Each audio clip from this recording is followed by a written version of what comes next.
Daily Darbar நேயர்கள் அனைவருக்கும் வணக்கம். 40 தொகுதிகளுக்கான மெகா எக்ஸிட் போல் சர்வே நம்ம பார்த்துன்னு இருக்கோம்.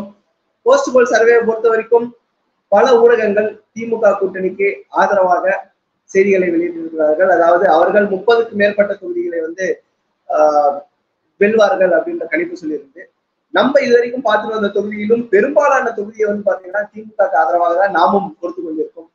கமெண்ட் செக்ஷன்ல நிறைய பேர் கேட்டிருந்தீங்க, எல்லாமே திமுகவே சொல்றீங்களே, அதிமுக எப்போ ஓபன் பண்ணுவீங்க, பாஜக எப்போ ஓபன் பண்ணுவீங்க அப்படின்னு கேட்டிருக்காங்க. பட் நம்ம ஒவ்வொரு தொகுதியா நம்ம லிஸ்ட் இருக்கிறபடி பார்த்திருக்கோம். சோ மக்களின் வேண்டுகோளுக்கு இணங்க அதிமுக சாதகமான ஒரு தொகுதியை சொல்லலாம் அப்படின்னு நினைச்சிருக்கோம். எஸ், நாமக்கல் தொகுதியை இப்போ நாங்க பாக்குறோம். நாமக்கல் தொகுதியை பொறுத்த வரைக்கும் நாம தேர்தல் ஆரம்பிப்பதற்கு முன்பாக அந்த ப்ரீ போல் இதுலயே அனாலிசிஸ்லயே நம்ம நாமக்கல் தொகுதியை அதிமுக வெல்வதற்கான வாய்ப்பு இருக்கு அப்படின்னு சொல்லியிருந்தோம். திமுக சார்பாக மாதேஸ்வரன் அவர்களும், அதிமுக சார்பாக தமிழ்மணி அவர்களும், பாஜக சார்பாக KP ராமலிங்கம் அவர்களும் இங்க போட்டி போடுறாங்க. இந்த இடத்துல அதிமுக சார்பாக வெற்றி பெறுவதற்கு வாய்ப்பு என்னன்னா, ஸ்டார்டிங் ஆஃப் தி எலெக்ஷன்ல இருந்தே கொஞ்சம் அறிகுறிகள் தென்பட்டது. காரணம், திமுகவின் அமைச்சர்கள் எல்லாம் பிரச்சாரம் பண்ணும்போது 1000 ரூபாய் அந்த மகளிருக்கான உரிமை தொகை எல்லாம் எங்களுக்கு ஒழுங்காக சேரவில்லை அப்படின்ற குற்றச்சாட்டுகள் பலமாக கேட்டது.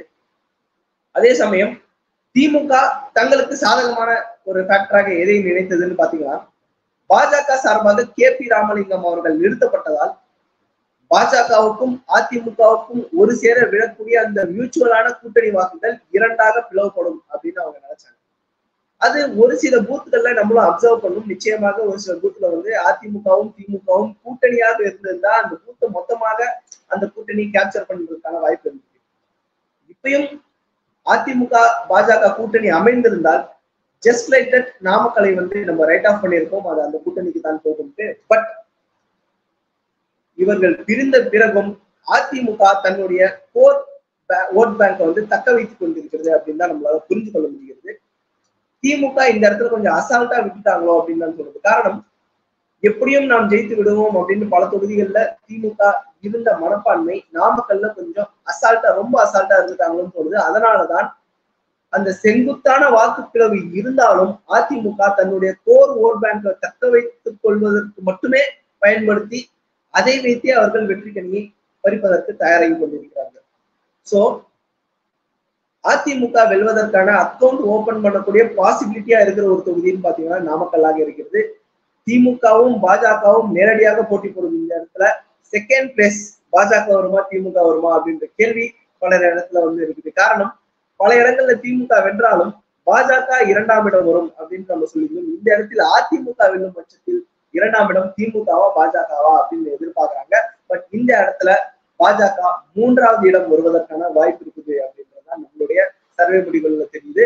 திமுகவும் பாஜகவும் கூட ஒரு நெக் டு நெக் காம்படிஷனா இருக்காது அப்படின்னு தான் நம்மளுக்கு பாஜக ஒரு தரமான வாக்கு சதவீதத்தை இந்த தொகுதியில் காமிக்கும்.